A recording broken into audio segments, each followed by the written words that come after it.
Switch topics though, man. To switch topics, if you could talk to your 18-year-old self before you got to college about the game, what would you tell him? About football? If he was standing literally right on the other side of the table with you, it's just about life. It could be football. It could be about life too. But if he was standing literally on the other side of the table, what would you tell him? Deion, I'll let you go first. One, I would just say listen to Coach Phillips.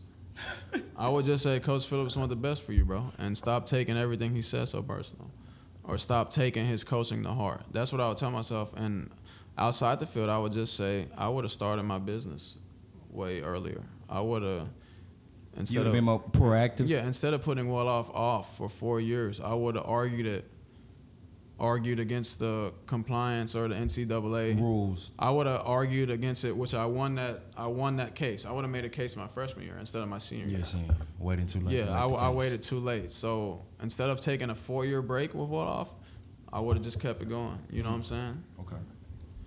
That's a long time. That's it. Because I could have used those stipends for that. I could have used all of that. You know what I'm saying? So I could have got an extra head start on behalf of SMU for my businesses. So that's what I would have did. Yeah, that's real. Key, what about you?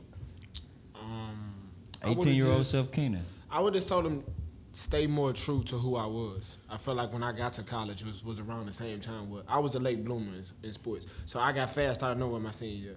And Coach Jones started out was fast. So Coach Jones he didn't only want to use me as a deep threat, but he just, like, I was good at going deep. So, like, my mindset transferred from me being I played basketball my whole life, so I knew how to do a jump ball. I was a jump ball receiver at one point. Right. I didn't know how to implement me being that with those other skills. Right so on. I think I made myself one-dimensional, which at one point, like when I hurt my ankle my sophomore year, it made me sorry because it's like I've only been playing one way.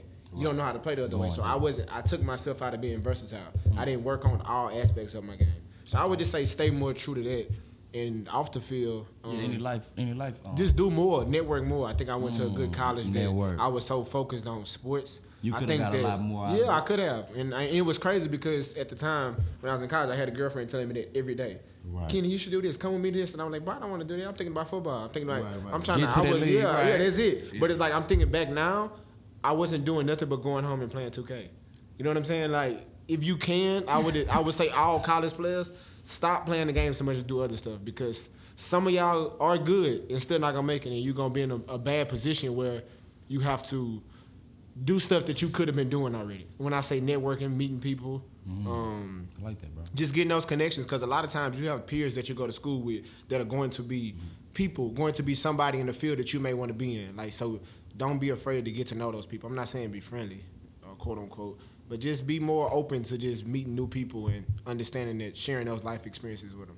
That's real. And with me, I think the big thing I would take out of it is network. I felt like I did a really good job of college at networking and getting my face and meeting new people and doing things that I kind of, wasn't really comfortable doing. Meeting Coach Step, man, he really made me change my perspective about, it's funny I say that, I be real, white people. Like, I really, getting to college, I really struggle with really adapting to SMU, the culture. I've never been around that many white people before. And even when the coaching staff left so soon, and we got Coach Morris's coaching staff, I was deflecting, everybody deflected. And meeting Coach Step, man, he really cared. And I appreciated that shit. And you know what I'm saying? He kind of changed my life in that aspect. And as far as with life, save. I saved well in college, but I could have saved a lot more free money. So the saving aspect, you know what I'm saying? I saved cool, but I could have really, you know what I'm saying, I could have really overdid it as far as the saving. You know what I'm saying? But you're young. You're not for gonna sure. do that. No and young like I person said, I'm just letting them young bulls know that they need to save with all that free money they getting.